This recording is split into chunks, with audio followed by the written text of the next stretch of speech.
একটা অবস্থা, আজব পাবলিক। কি রে ভাই, একটু দেখা শোনা চলেন। কি একটা অবস্থা মেয়ে। ধাক্কা দিয়া টিয়াডি হালাই দিয়া হ্যাঁ আবার উল্টা আমার লগে ফ্রাই লইতে আছে। আসসালামু আলাইকুম ভাই। ওয়ালাইকুম সালাম ভাই।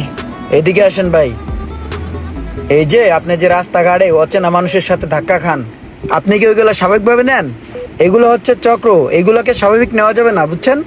তাদের অনেক আগের প্ল্যান, আপনাকে ধরবে। আমাকে দেখে ভয় পেয়ে হয়তোবা চলে গেছে। আমি যদি এই জায়গায় উপস্থিত না থাকতাম, আপনি এতক্ষণে ঘায়েল হয়ে যেতেন ওদের হাতে।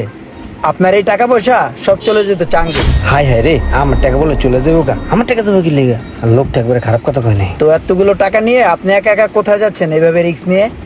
ভাই পেমেন্ট পাইছি তো আজকে, বাসায় চাই। জমি বেচা কিনা করছি তো। আচ্ছা, জমি বেচার পেমেন্ট পাইছেন, এইভাবে যাও তো রিস্ক। আপনি এক কাজ করেন, আমার সাথে চলেন, আপনাকে আমি সেফ ভাবে পৌঁছে দিচ্ছি। বলত পাইছো আমরে, এখন তো রাস্তায় ধাক্কা খেয়ে পড়ছে, গায়ে তো উঠলে তো তুমি সব আতায় নিয়ে যাবা, পরে আমি কি করবো? আরে ভাই, এত ভাবনা চিন্তার কি আছে? চলো না, তোমার সেফ ভাবে নামাই দিয়ে আসি তোমার বাসায়। ভাই এই এত প্যারা নেন না, বুঝছেন? আমার বাসা এখানেই, আমি যাইতে পারবো। আপনাকে ধন্যবাদ ভাই সতর্ক করে দেওয়ার জন্য।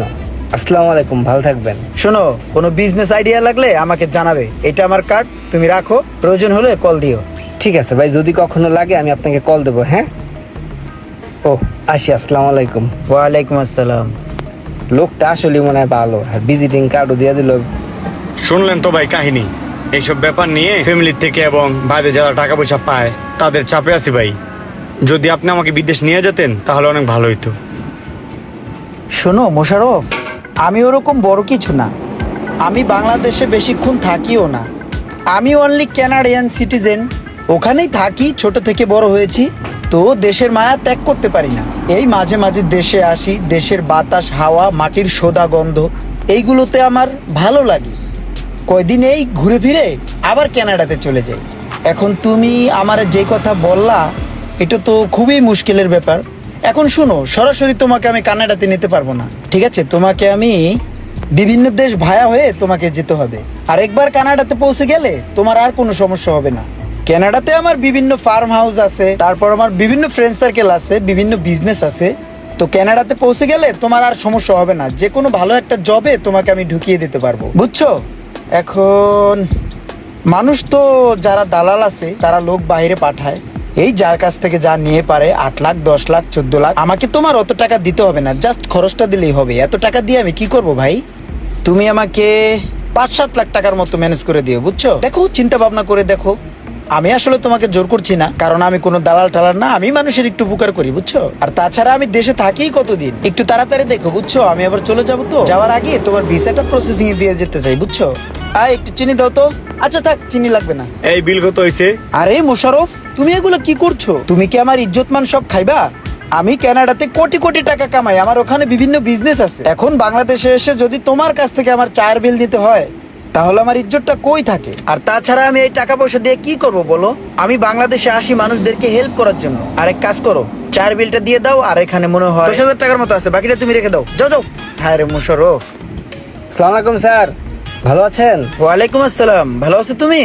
জি ভালো, আপনি ভালো আছেন? তোমাদের মনে হয় রিয়েল এস্টেটের বিজনেস আছে।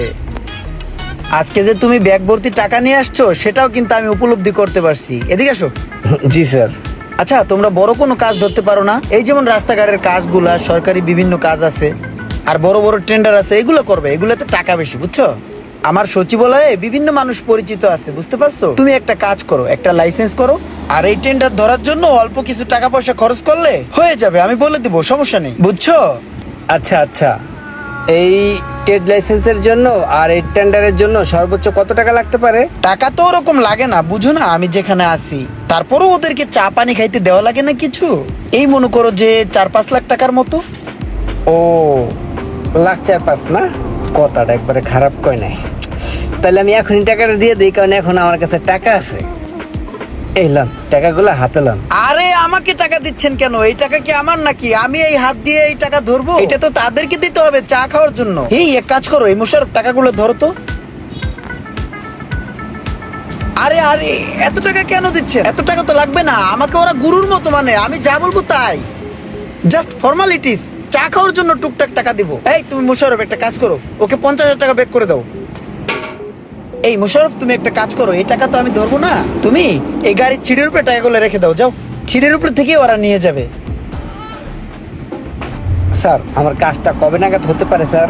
তুমি ওই কার্ডের নাম্বার আমাকে ফোন দিও কাল। ঠিক আছে স্যার। আসসালামু আলাইকুম স্যার, একটু দেখবেন আমার দিকে। হবে তো না স্যার কাজটা? হ্যাঁ হয়ে যাবে। ঠিক আছে স্যার, থ্যাংক ইউ। আসসালামু আলাইকুম। মোশাররফ ছেলেটা ভালো, বুঝছো? এত ভেঙে পড়লে তো হবে না, আমি আছি তো, দেখবো। শোনো, আমার ছোট ভাই একটা মসজিদে অলরেডি চাকরি করতেছে, বুঝছো? তোমার শরীর স্বাস্থ্য মাশাল্লাহ ভালো আছে। তুমি কুইতে গেলে ওইখানে মসজিদের ইমাম বা খতিব হিসাবে তোমাকে আমি নিযুক্ত করে দিতে পারবো, বুঝছো? তো মাশাল্লাহ দাঁড়িয়ে রাখছো, ভালো, আলহামদুলিল্লাহ। আসসালামু আলাইকুম। ওয়ালাইকুম আসসালাম। ভাই আমার বিষয়টা একটু দেখেন। হ্যাঁ হ্যাঁ হ্যাঁ, ওটা দেখবো, সমস্যা নাই। নেন এই টাকাটা রাখেন।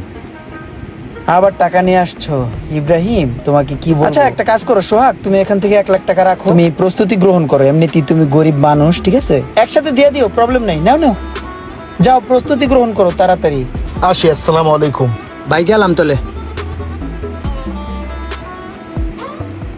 যাক, তাহলে আমার 20-30 লাখ টাকার একটা বোঝাপড়া হয়ে গেছে।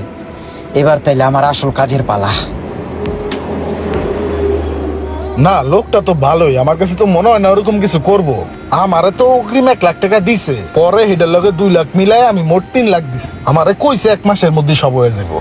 আমার কাছে তো তেমন টাকা পয়সা নাই, কিন্তু ভাই আমারে বলছিল কানাডা নিয়ে যাইবো, এর লেগে হ্যাঁ আমি 2 লক্ষ টাকা দিছিলাম, এখন খুঁজে পাইতাছি না।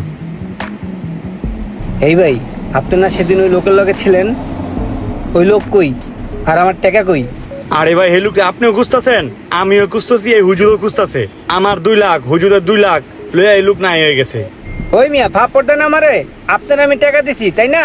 আপনি আমার টাকা দেন। আরে ভাই ওই লোক আমাদের বললো টাকাটা নিয়ে গাড়িতে রাখতে, আমি নিয়ে গাড়িতে রাখছি। আমরাও তো বিদেশ জানার লাগে টাকা দিছি ওনার কাছে। আপনারা সব কি আলাপ সালাপ করতেছেন? তাহলে আমার 2 লক্ষ কি মার? তোমরা এগুলো কি শুনাইতেছো আমারে ভাই? ওই লোক তো আমারে সচিবালয় টেন্ডার মেন্ডার কি দেলে মেলে মাথা উলা জৌলা করে আমার টাকা পয়সা সব লয়ে গেল। আমি অন্তর যখনই দেখবেন অল্পতেই অনেক বেশি কিছু পেয়ে যাচ্ছেন, তখনই তার মধ্যে কোনো না কোনো গাবলা থাকবে। কে কে এমন ধরা খেয়েছেন অবশ্যই কমেন্ট করে জানাবেন, আর ভিডিওটি ভালো লাগলে অবশ্যই শেয়ার করে দিবেন প্লিজ।